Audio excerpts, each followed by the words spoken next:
Hey gang, what's up?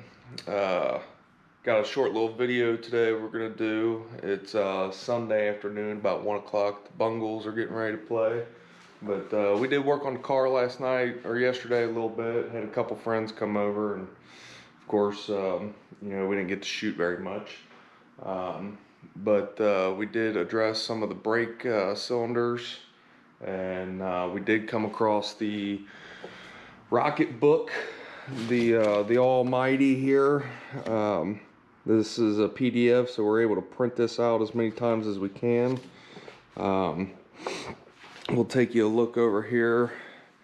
Here's our little brake bias gauge we're gonna stick in here. I think we're gonna wind up putting it in here. And oh yeah, you guys can't tell, we got this monstrosity in here, the big boy chair.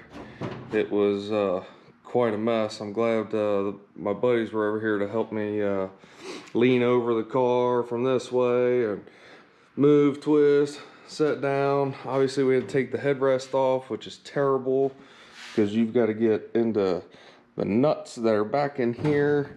And the only way is to slide your little wrench way in here and then the back side. It's terrible. We got it in there though. So these master cylinders here, they're front mount, I don't know. They're okay, but they're terrible to change. I will be honest with you. Here's our reverse mount.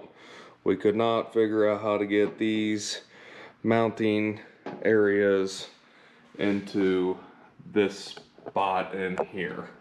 If you guys can tell, we kind of lift up this panel, and there's no real good spot in there to change those. So we decided to take a look and see what size all these are, and they do state right on the side there what size port is in them.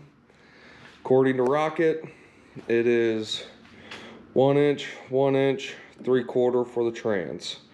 What was in there was 1 inch on the trans, like 7/8 on this one, 1 inch on this one. So we went to the book.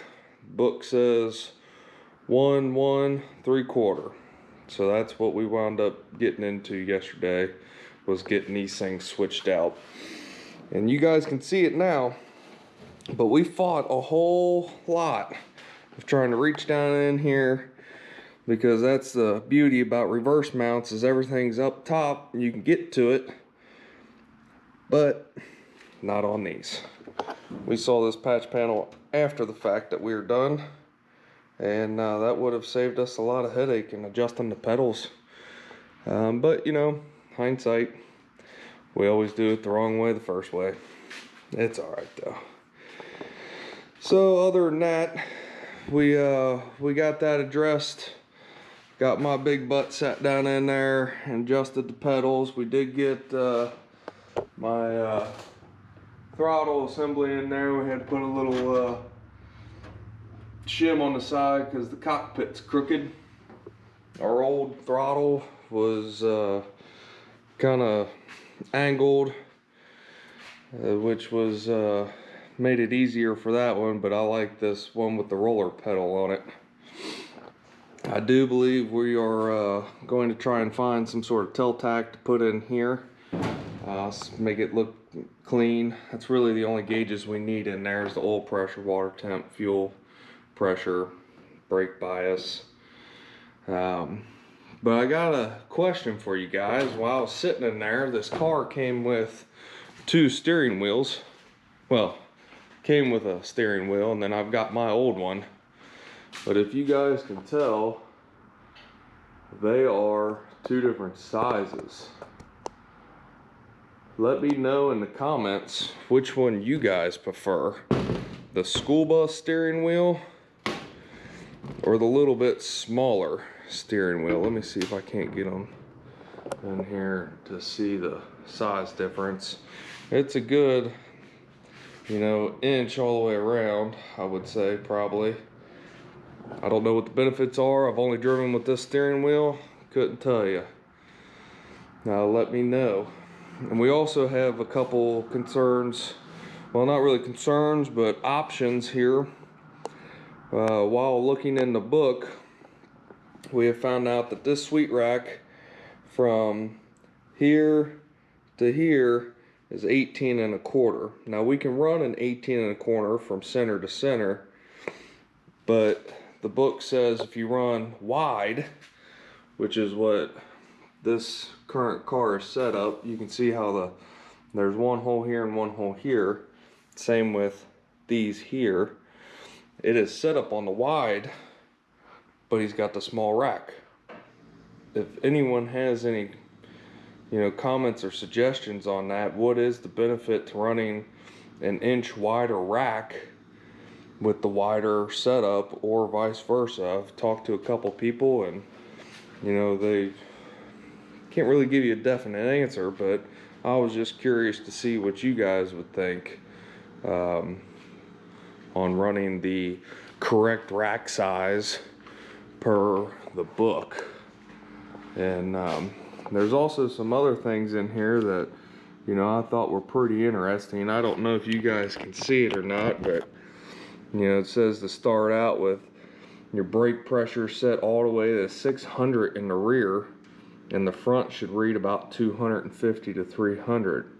Are any of you guys actually following stuff like this, or let me know what you guys do, because this book here is way better than what we've had in the past with other cars. Identifying your brackets. Let's see, additional setup, your radius rod, your Panhard bars, indexing. I mean, there's even a thing in here that tells you how to scale the car, like what measures you need to go with. Fantastic. I don't even know where it's at now. I do need to get on the PDF thing and see if I can't get this printed out, one per page. So there's the setup procedures. I mean, that's pretty good. I enjoy that. I think, not that we're doing it wrong by any means, but any information helps by all means. So if you can, just give us some comments and suggestions to everything, and we're trying to keep moving forward here with everything. The roof is off. Oh, we did get the fuel cell 100% in here. Looks good, I think. We're still gonna have to run some fuel lines in it. We did manage to get the pickup tube back here in this right rear corner, whereas before it was up in the front right corner. Other than that, we've got to get a little seat extension so we can mount the seat to these tabs. They sell a like little L shape that'll bolt in here, come out, and it's flat, and then we'll be able to drill 2 holes into the seat and hold the seat in real good. So other than that, probably take some more video a little bit later on, but I think I might take the rest of this Sunday to clean up some of Sam's mess he's got going on here. Look at all this pile of old Masterbuilt and stuff. We're gonna have to get this monstrosity cleaned up so we can get some of them wires off there, that fuse panel out. Just a mess, but that's part of it. I thought I'd turn that light off. So yeah, we're gonna start trying to push some videos and see how everything goes. I appreciate you all watching, and check us out on the next video. Thanks.